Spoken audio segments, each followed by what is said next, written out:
Saludo en la línea telefónica a Luis Velázquez, director del portal Capital CDMX. Luis, ¿cómo estás? Muy buenos días. Muy buenos días, Martín. Gracias, saludos a todo el auditorio. Gracias por estar esta mañana. Luis, a propósito de que ayer inició actividades la segunda legislatura del Congreso de la Ciudad de México, ¿qué panorama estás viendo? ¿Cómo quedó conformada? ¿Qué expectativas políticas ves para la ciudad?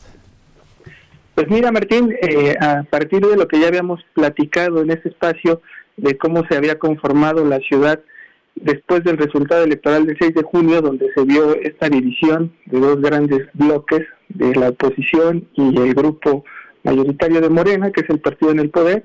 Lo que se ha visto con base en los últimos días, ya que iniciara esta nueva legislatura, que es como el inicio ya previo de la nueva era de gobierno de los partidos, lo que veo es una crisis política sin precedentes. No habíamos visto en la historia de la Ciudad de México, por lo menos desde que la gobernaba el PRD hasta la fecha, que llegaran a estos golpes o confrontación o tensión a este nivel. Si acaso podríamos recordar en el 2000 que lo más duro que había era que un alcalde del PAN que hacía marchas y cacerolazos contra el jefe de gobierno, pero esta tensión ya donde se ha impedido un poco la transición, no han podido lograr un diálogo, aunque a pesar que está citados hoy los alcaldes de oposición para dialogar ya con la jefa de gobierno, falta ver que sí se realice, pero ahí hay un choque que no se había visto desde hace ya pues prácticamente toda la historia de la era democrática de la Ciudad de México. Exactamente, no se veía tan dividida la ciudad, ¿no? En dos bloques, como bien lo señalas, Luis, y lo cual pues lleva a pensar si será para bien o para mal de los habitantes de la ciudad, que lo que queremos son leyes claras y buena gobernabilidad. Sí, en efecto, creo que el mensaje que mandaron los ciudadanos en las urnas fue el de que querían mejores gobiernos, con una mayor expectativa, donde empezaran a gobernar y a corregir los problemas que siempre se les exigen, que tiene que ver más con que se resuelvan los servicios de la ciudad, la falta de luminarias, la falta de agua, los temas de basura que a veces se acumulan en las alcaldías.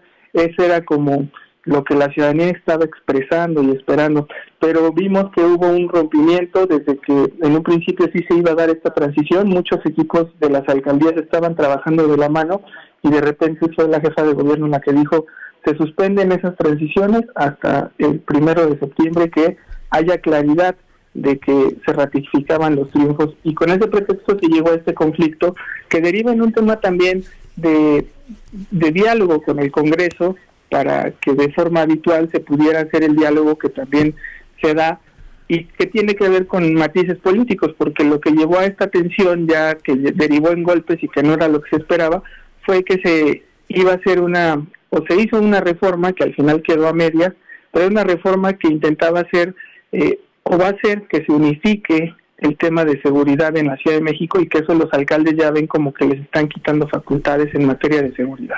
Exactamente. Ahora vamos a ver qué tan sólido es la unión de alcaldes que se generó a partir del resultado del pasado 6 de junio, ¿no?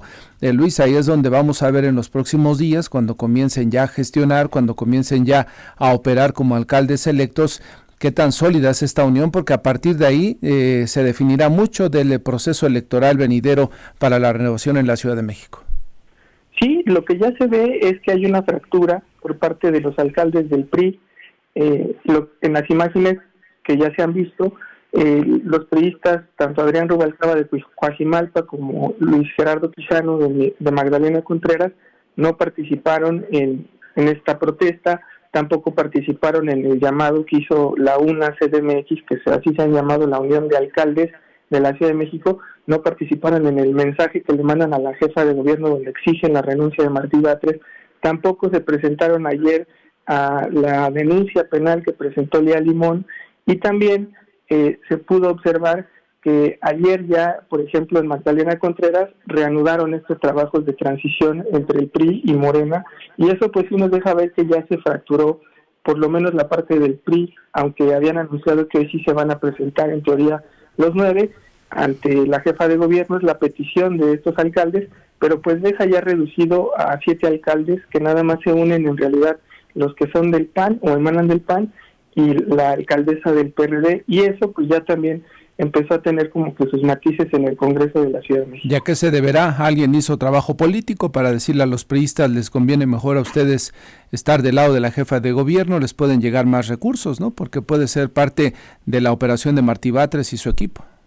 Así es, Martí Batres, ya habíamos comentado aquí también su perfil, es un hombre negociador, su tarea es hacer la operación interna de la política de la Ciudad de México y creo que lo ha hecho bien en el sentido de negociar con estos grupos, que tampoco nos sorprende esta alianza del PRI con el gobierno, porque históricamente es lo que el PRI siempre ha buscado, tener una buena relación con los jefes de gobierno para mantener en control sus acuerdos.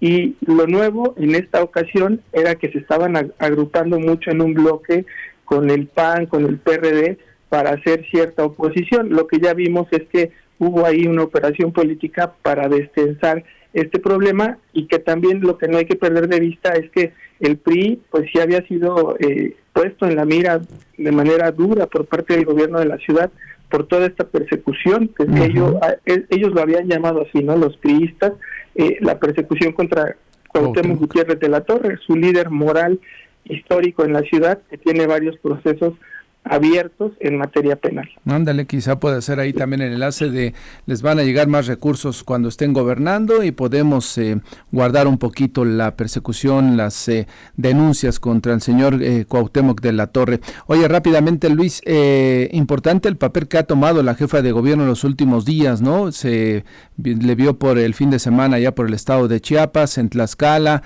es decir, ha tomado un papel relevante, sobre todo en los actos del presidente López Obrador. Sí, se ha visto que la jefa de gobierno, desde que se vivió la derrota, como a los pocos días, el mensaje fue hacer una reunión en el auditorio donde se le empezó ya a gritar presidenta, ¿no? Y a partir de ahí ya se le ha visto esta mayor visibilidad por parte del presidente de la República acompañando a la jefa de gobierno. Ayer vimos que la puso también en primera fila en sus invitados, en su tercer informe de gobierno, estos informes en los que la incluye siempre en la mañanera, estos viajes ya también al interior de la República reflejan que sí la está metiendo mucho en lo que ya es esta carrera presidencial anticipada, que el mismo presidente ha dicho que está abierta porque tiene muchos aspirantes el partido en el poder, y lo que no hay que olvidar es que también se van a tener que enfrentar a la revocación del mandato, o al menos así parece que se está estableciendo una ruta y hay las condiciones ya legales para hacerlo, y será esa una primera aduana antes de pensar ya en la candidatura presidencial de México. Y nada más, yo diría que para cerrar este tema de lo que se avecina, el Congreso se pone muy interesante porque lo que pasó fue que se creó una mayoría artificial de Morena, donde también se ve operación política de Martí Batres, y que pues esto, si funciona, le va a dar a la jefa de gobierno gobernabilidad en los próximos 3 años en la Ciudad de México, que es lo que necesita la Ciudad de México. Así es. Luis Velázquez, periodista y director del portal Capital CDMX, te agradezco mucho la conversación. ¿Dónde te puede seguir el auditorio, Luis? En @Luis Velázquez C y @Capital MX- en Twitter. Saludos y que te vaya muy bien. Gracias, Martín, un abrazo y saludos al auditorio.